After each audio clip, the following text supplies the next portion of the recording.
Welcome to Saroja kitchen Tamil. இன்றைக்கி நம்ம chicken ஊருக்கு எப்படி செய்யறதுன்னு பார்க்கலாம். கடாயை சூடாயிருச்சு. இந்த மாதிரி கொஞ்சம் கடுகு ஒரு ஸ்பூன் எடுத்துக்காங்க. அதில் கடுகு நல்லா பொரிஞ்சு வருது. நம்ம இந்த டைமில் வந்து அடுப்பை அணைச்சிக்கலாம். இந்த மாதிரி ஒரு தட்டு வச்சுட்டு இந்த சிக்கன் பாருங்க புதுசாக கட் பண்ணி வச்சுருக்கிறேன். இந்த மாதிரி இதுக்கு தேவையான பொருள் போட்டுக்கலாம். லெமன் வந்து ஒரு அரை லெமன் எடுத்துக்காங்க. மஞ்சத்தூள் சின்ன ஸ்பூனில் ஒரு அரை ஸ்பூனு. உப்பு வந்து கம்மியாக சேர்த்துக்காங்க.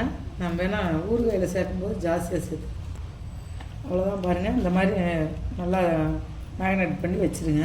ஓரம் நம்ம இந்த டைமில் எண்ணெய் சேர்த்துக்கலாம்.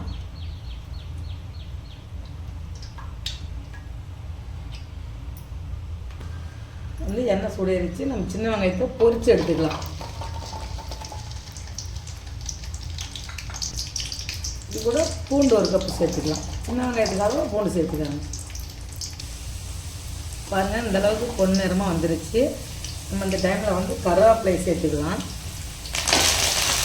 எல்லாம் பாருங்கள் எல்லாம் எடுத்தாச்சு. இதை வந்து அந்த ஒரு வாரமாக வச்சுட்டு இப்போ சிக்கன் அதில் சேர்த்துக்கலாம்.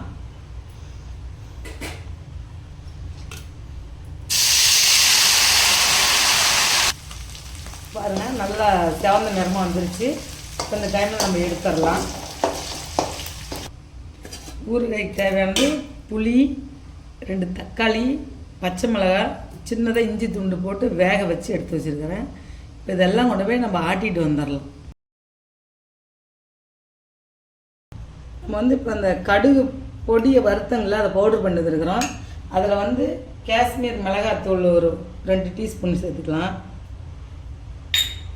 மஞ்சத்தூள் 1 ஸ்பூன் சேர்த்துக்கலாம். சின்ன ஸ்பூனுக்கு நான் 1 சேர்த்துறேன். நீங்கள் அரை ஸ்பூன் சேர்த்துக்காங்க. கொஞ்சம் பெருங்காயம் சேர்த்துக்காங்க. இப்போ வந்து எண்ணெய் வந்து சூடு கம்மியாக தான் இருக்கணும். அப்போ தான் இது நம்ம இதில் போடும்போது கருகாது. வந்து நம்ம அரைச்சது இதில் சேர்த்துக்கலாம்.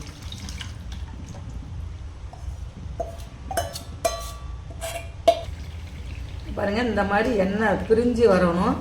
அப்போ தான் ஊறுகாய் உங்களுக்கு ரெடி ஆகிடுச்சு. நம்ம இந்த டைமில் வந்து ஒரு அரை லெமன் சாறு சேர்த்துக்கலாம்.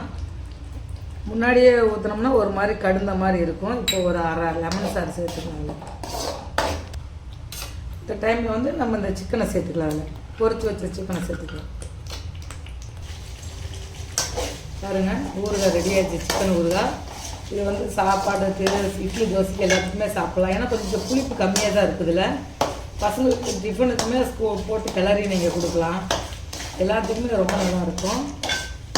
உங்களுக்கு இந்த ஊறுகாய் செய்ய முடிஞ்சால் செய்யலைன்னா எங்களுக்கு கீழே நம்பர் இருக்குது இந்த வீடியோவில். அதை புக் பண்ணி நீங்கள் இந்த சிக்கன் ஊறுகாய் வாங்கிக்கலாம். இப்போ ஊறுகாய் ரெடி ஆகிடுச்சு.